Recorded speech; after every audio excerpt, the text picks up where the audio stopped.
नमस्कार, welcome to education therapy. दोस्तों यहाँ पे हम साइंस के एमसीक्यू क्वेश्चन हल करेंगे। चलिए स्टार्ट करते हैं।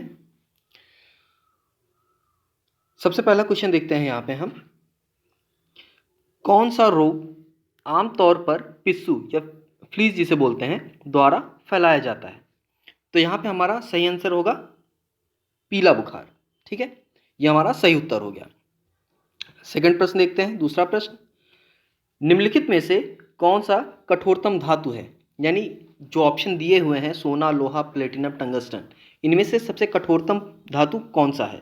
तो यहाँ पे हमारा प्लेटिनम सही उत्तर है। थर्ड क्वेश्चन देखते हैं। थर्ड क्वेश्चन में कह रहा है, मलेरिया नामक रोग कौन से मच्छर के काटने से फैलता है। तो मलेरिया नामक रोग किसके काटने से फैलता है? एनाफ्लीज मादा मच्छर। इसके बाद फोर्थ क्वेश्चन देखते हैं। फोर्थ क्वेश्चन में कह रहा है, जीवों में आनुवांशिक लक्षण संतान में पाए जाते हैं। तो जो जीव हैं उनमें आनुवांशिक लक्षण पाए जाते हैं, तो उसमें क्या कारक है? राइबोसोम्स द्वारा, क्रोमोसोम्स द्वारा, प्लाज्मा द्वारा या लाइसोसोम्स द्वारा। यहाँ पे हमारा क्रोमोसोम्स सही उत्तर होगा। इसके बाद पांचवें पे आते हैं। पांचवा हमारा प्रश्न है, बेरी बेरी बीमारी किसकी कमी से होती है। तो बेरी बेरी रोग जो होता है वो हमारा विटामिन बी की कमी से होता है। तो यहाँ पे हमारा सी ऑप्शन सही हो जाएगा। इसके बाद अगला प्रश्न है, चावल पकाना कठिन होता है। तो पर्वत के शिखर पर, समुद्र के तल पर, खदान के नीचे, कहीं भी एक जैसा। मतलब यहाँ पे जो ऑप्शन दिए हैं इनमें से हमें बताना है कि चावल किस जगह पे आसानी से नहीं पका पाते हम। तो यहाँ पे हमारा जो सही उत्तर है वो है ए ऑप्शन। पर्वत के शिखर पे हम चावल को आसानी से नहीं पका पाते, वहाँ पे कठिनाई ज़्यादा होती है हमें। सेवंथ क्वेश्चन देखते हैं। रेफ्रिजरेटर में थर्मोस्टेट का कार्य है। जो फ्रिज होता है हमारा, उसमें एक थर्मोस्टेट होता है, उसमें थर्मोस्टेट का कार्य क्या होता है। तो यहाँ पे हमारा सही उत्तर है ऑप्शन सी, एक समान तापमान बनाए रखना। यानी जो थर्मोस्टेट होता है वो फ्रिज में तापमान को एक समान बनाए रखता है। आठवां क्वेश्चन देखते हैं। नाभिकीय रिएक्टर की रचना के लिए अनिवार्य तत्व है। अब नाभिकीय यानी न्यूक्लियर रिएक्टर जो होते हैं उनको बनाने के लिए इंपॉर्टेंट तत्व क्या है। तो यहाँ पे हमारा जर्कोनियम जो है, यानी ऑप्शन सी जो यहाँ पे दिया हुआ है, ये हमारा सही उत्तर है। इस तत्व का उपयोग हम करते हैं नाभिकीय रिएक्टर बनाने में। नौवां क्वेश्चन देखते हैं। विषाणु वृद्धि करता, या करना लिखा है करता है। तो विषाणु यानी वायरस जो है वो वृद्धि करता है। कहाँ पे वृद्धि करता है?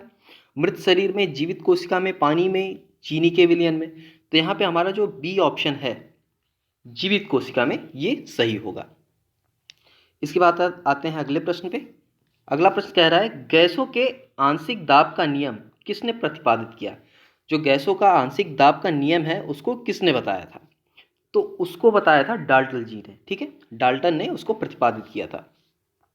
अगला क्वेश्चन देखते हैं। हृदय का पहला प्रतिस्थापन किसके द्वारा किया गया था। जो हार्ट है, हार्ट का सबसे पहला प्रतिस्थापन किसके द्वारा किया गया था। तो यहाँ पे सही उत्तर है हमारा option D, doctor Christian Barnard ने। अगला क्वेश्चन देखते हैं। मानव आंख की पुतली जिस एल्केयार्ड के अति तनु विलयन से फैलाई जाती है वह है, यानी उस तनु विलयन का नाम हमें यहाँ पे बताना है। तो वो तनु विलयन जो है हमारा ऑप्शन सी, एट्रापिन। ठीक है, यहाँ पे हमारा ऑप्शन सी सही है। 13वां क्वेश्चन देखते हैं।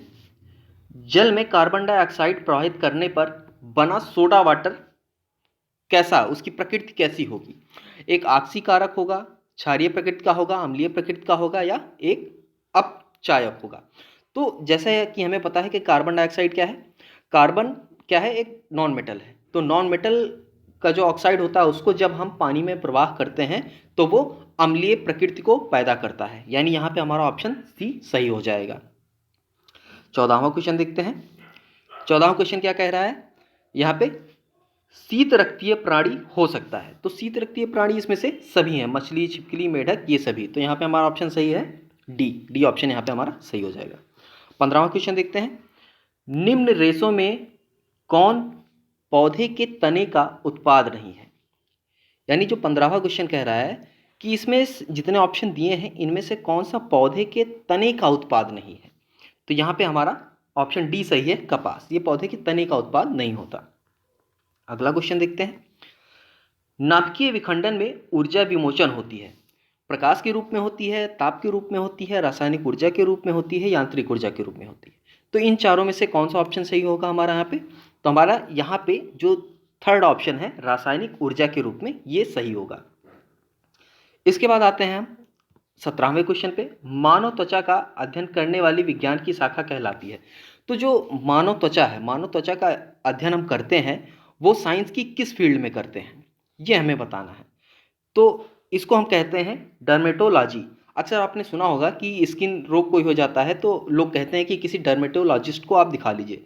तो क्या हुआ, डर्मेटोलॉजिस्ट जो होता है वो स्किन रोग विशेषज्ञ होता है, त्वचा रोग विशेषज्ञ उसको कहते हैं। ठीक है, तो डर्मेटोलॉजी में ही हम स्किन से रिलेटेड जो बीमारियां होती हैं या जो अध्ययन होते हैं वो करते हैं। अगला प्रश्न देखते हैं 18वां। सबसे बड़ा कुल है, तो यहाँ पे सबसे बड़ा कुल कौन सा है? तो ऑप्शन डी, कंपोजिट। ठीक है, ऑप्शन डी यहाँ पे हमारा सही होगा। इसके बाद आते हैं एपीकल्चर। एपीकल्चर एक वैज्ञानिक विधि है जो उत्पादन से संबंधित है।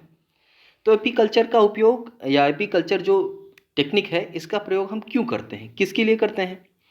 तो यहाँ पे शहद के लिए, रेशम के लिए, सेब के लिए, लाख के लिए। तो एपीकल्चर में मधुमक्खी पालन होता है, बी को हम पालते हैं तो वहाँ से हमें शहद प्राप्त होता है। तो यहाँ पे जो उत्तर होगा हमारा वो ऑप्शन ए होगा। इसके बाद 20वां क्वेश्चन देखते हैं। लोहे की सतह पर लगाया जाने वाला पेंट लोहे को जंग लगने से बचाता है, क्योंकि अब इसका क्या कारण है? लोहे की सतह पर हम पेंट लगा देते हैं तो लोहे पे फिर जंग नहीं लगता, ऐसा क्यों होता है?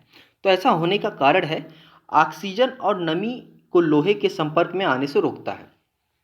जब हम लोहे पे पेंट लगा देते हैं तो लोहे का जो सतह है वो ऑक्सीजन और नमी के संपर्क में नहीं आता, जिससे कि लोहे पे जंग नहीं लगता। तो यहाँ पे हमारा जो ऑप्शन है डी वो सही हो जाएगा।